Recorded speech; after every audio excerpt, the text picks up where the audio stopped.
Hello and welcome to another sewing tutorial of this little nice peplum tiered little top. I don't know what to call it, but I had made this fabric. I dyed it with some leaves to get this nice yellow color, and then I added a lot of little dots, and I thought it could be fun to use it for something. And it wasn't a very big piece, so I thought I'd make a little top with it.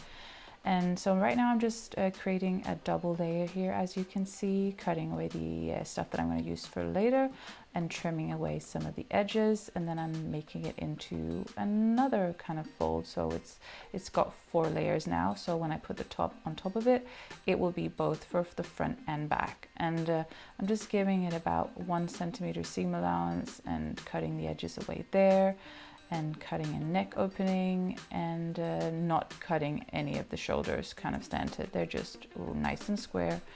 And yeah, I need to have the front opening a little bit bigger, so I'm just marking that here and cutting it off straight away.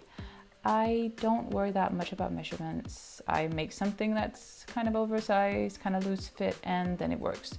So that's the top bit of the top put off to the side, and then I'm going to use the rest to make this gathered little kind of tier from it. So I'm just making sure that I put it in the right layers, that I cut it in the right size. I'm trimming away the edges here, and then I'm going to fold it and cut away the excess trim again, with the excess fabric, and then cutting it again just to make so I have both one for the front and the back.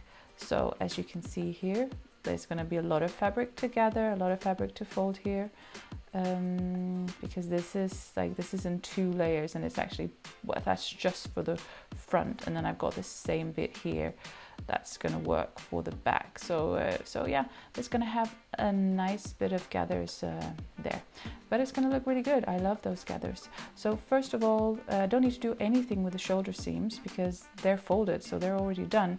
So I'm just stitching up under the arms, so down the sides, and that's a very short bit here because that top bit of the blouse is actually really short.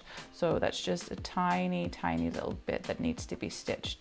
And then I've got the very cropped top here, and then I need to add the gathers here, and you can do that different ways. You can like gather them by hand, or you can put in lots of needles, lots of pins. First of all, I'm just making these two long pieces of fabric into one piece. So I'm just going to stitch it along the sides in a moment,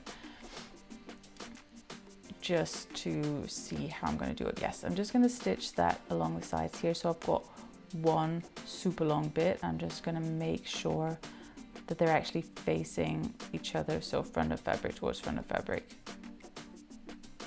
Or what am I going to do here?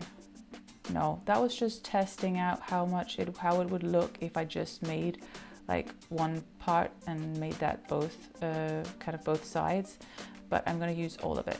But now I'm just not going to start at the edge of one of the pieces. I'm going to start kind of 15 centimeters from the edge, and then I'm just simply going to wrinkle it, gather it as I go.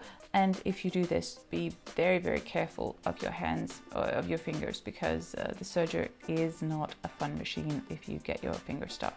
And if you don't have a serger, please don't worry about that, because you can just use a sewing machine. You can do a normal stitch seam, and you can do a zigzag stitch, and that's also fine. The serger is just good because it cuts off and it trims it and makes sure that the loose ends don't kind of fray.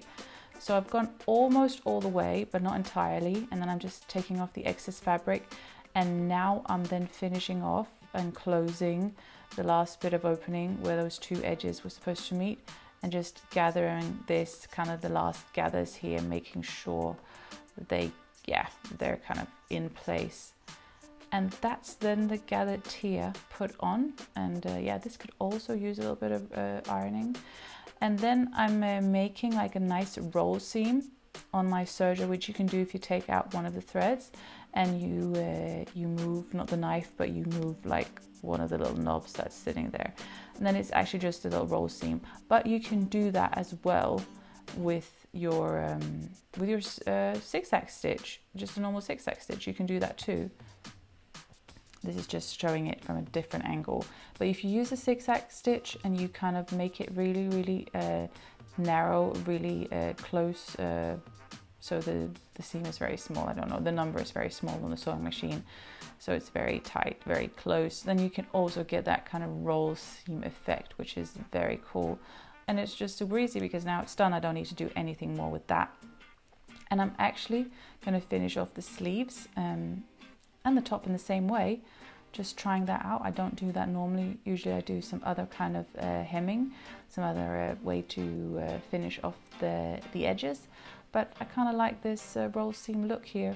And if you want to be really cool, of course, you can make a roll seam in a different color. This is just white thread on this kind of very light yellow fabric. But it could also be fun to use then green thread or red thread or something, just to make it look a little bit different.